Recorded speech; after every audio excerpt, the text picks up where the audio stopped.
The new homeowners. Oh, there's a cat in here.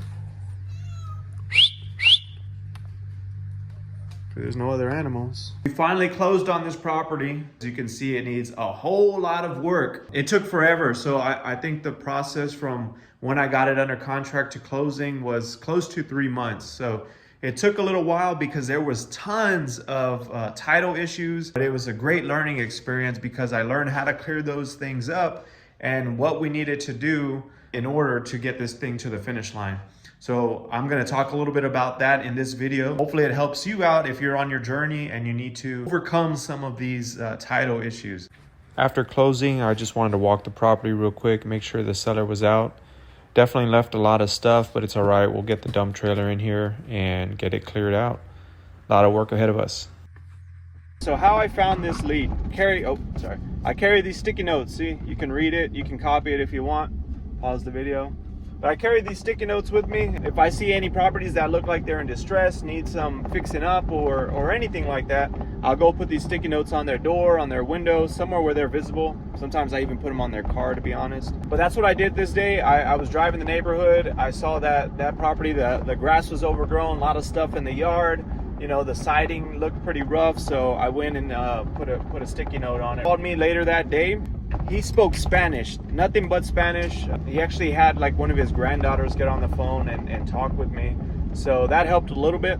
I'm not very fluent in Spanish. I can understand a little bit. I can talk a little bit, but I can't hold like a full length conversation about how to sell your home and you know, find out all the motivation. So I brought my father-in-law. I told him, okay, this is what I need you to find out. This is kind of the structure of a call. Just do it in Spanish. And eventually we get this thing locked up. So we lock it up for $77,000. I'm pulling up to the property right now. But we locked this thing up for $77,000. Week goes by and we hear back from title and they say, okay, this thing is messy. I don't know if we're gonna be able to close on it. It's got this, and this. But the biggest problem is this huge IRS lien. Now this IRS lien was, it came out to $110,000. Like I said, we're buying this property for $77,000, so it just really doesn't make sense, right? The other title issues happening. You know, my partner in this deal, he wasn't very excited or enthused that it was gonna end up closing. Title company wasn't very enthusiastic about it closing either, because they were also worried that seller's wife, who had passed away, by the way, they were worried that she might have had Medicaid or received Medicaid, so then that can also affect the sale of the house. But, you know, we started running into a whole bunch of other issues as we got into it. So the first thing title needed, they needed to confirm that she was dead. And so I had to go back to the seller, ask him for a death certificate. Now that was an issue. He didn't have a death certificate on hand. He believed one of the family members had it. It might have been in Mexico. He just didn't know where it was. All he had was a screenshot of it, and you know, that wouldn't suffice. So we needed to get this death certificate first and foremost. We had to contact the IRS. We had to get some paperwork drawn up called an affidavit of heirship, so we kind of know who this house belongs to, since the owner did pass away. We had to figure out who holds the note for this property. So they bought this house, let's say around 10 years ago, owner finance, and there was no record of it in the public records. So we had to figure out, okay, who is the one that created the note, who they make payments to. And since the wife who had passed away, she was the one keeping up with all this stuff. She was the one with the paperwork, making the payments, all that good stuff. And the seller, he had no idea about any of this. So that didn't help too much. He is an illegal immigrant, so doesn't have a social security number. He doesn't have a driver's license. He had no identification. So that became a problem when it came to closing time. It was facing active pre-foreclosure, so he hadn't made the payments in like 3 months. And it was behind on taxes, I would say. I think it was about $7,000 behind on taxes. So all in all, this property was upside down. If you include that IRS lien, we're buying it for $77,000. No one had faith in it. I didn't have faith in it, but what I said was, what's the point of giving up, right? I'm not going to learn anything if I just throw my hands up and say, you know what, well, I guess that's it. You know, we can't close it. You know, I'm not doing a service for the seller, And I'm not doing a service for myself. You know, I'm not learning the process and what it takes to get this thing to the finish line. Because if you can figure these messy deals out, you can negotiate low, the opportunities open up, because not everyone can figure out these situations. So I took it upon myself. I said, well, it might not go anywhere. I might waste a whole bunch of time. I might find out that, this deal is not worth it, but I'm going to learn something in the process. So that's what I did. I wanted to tackle the biggest thing first. IRS was the biggest one. They said, all right, I don't think we're going to get this thing cleared up. You have to figure that out.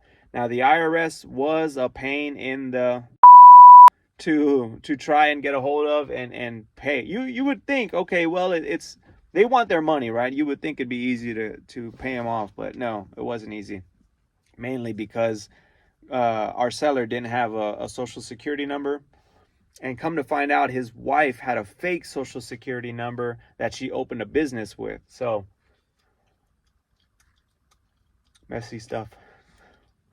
Okay, so we got the inside of the house cleared out. We brought the big dump trailer, just threw away all the trash that's in there.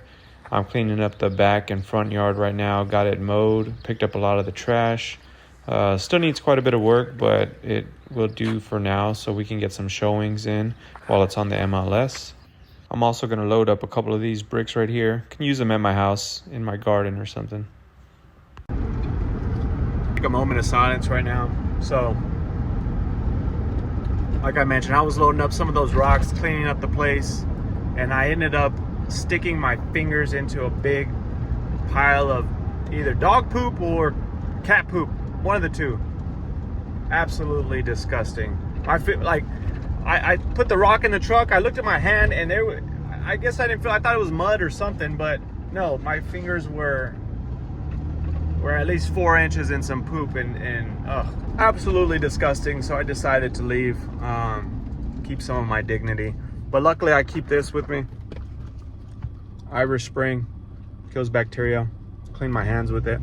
And the water was actually shut off at the house, so I had to go next door, push the little Ring camera and ask if I could use their water hose, because I had no water. I'm not gonna be walking around with poop fingers. It was disgusting. Okay, so I had to help the seller call the IRS. Now, after multiple times calling, trying to explain the situation, put on hold for hours, we got a hold of someone who was willing to help us out. Now, I had to explain to them that, hey, there is no social security number for this guy. There's no driver's license. Wife never had a social security. She's passed away. We don't know what's up with this lien. They asked us for some proof, right? We had to get the death certificate. So luckily we were able to get that death certificate. We had to fax it over to them, explain the situation, that it's about to go into foreclosure. We are behind on taxes. We're trying to sell the property, and there's not it's not even worth $110,000. So I don't know what the plan is. The lady was understanding there at the IRS office, and so what she ended up doing was dropping the $110,000, unless this was a typo or something, but she dropped it down to $1,200, you guys. So that saved us a whole lot of money right there. I had them fax it over to me, and then I sent it to the title company. Great, right? We think that's where it ends. Nope, you'd be wrong. So I sent it over to the title company. They get back to me the next day. They say, hey, we appreciate you sending this over to us, but this payoff has to come directly from the IRS. You cannot send it to us. Our underwriters will not accept that. Legal purposes, I could be making a payoff. Bottom line is, they won't accept it. I have to get on the phone with the IRS again. So, helping the seller again, get a hold of the IRS. Dude, I'm telling you, it took forever to get a hold of someone, and come to find out, they have a lot of fax problems if you call later in the day. I found out this the hard way. They wrote a new payoff letter for us, sent it to the title company. That is good to go. So we knocked off the IRS thing. So the next thing, we had the affidavit paperwork drawn up.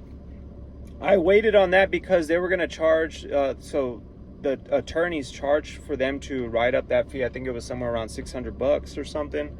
So I didn't want them to write that up before clearing the IRS, but once we got that, then I was like, okay, I think we can get all the rest of this stuff moving. So they got the affidavit. I had to figure out, okay, who are the heirs of this property, all the siblings, all the kids, all that good stuff. We were able to figure that out in a couple of days.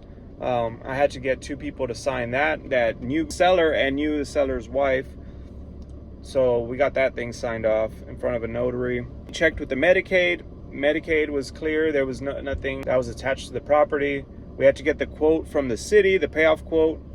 One of the final things was we had to find out who the lender was. So I had to help the seller find all the paperwork that might be in the property and get the payoff or get the original documents whenever he bought the property.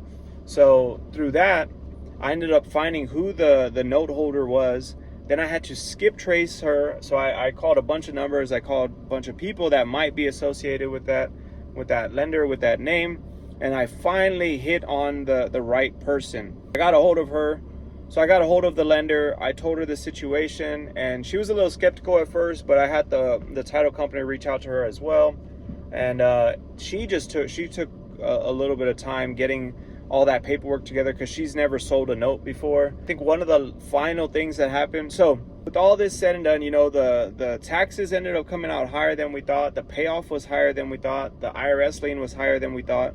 We were technically supposed to buy this property where the seller netted $33,000. But after doing all the numbers, and if we were to pay him net $33,000, it would have ended up being close to 100 on this one. So we had to go back to the seller and we had to renegotiate, right?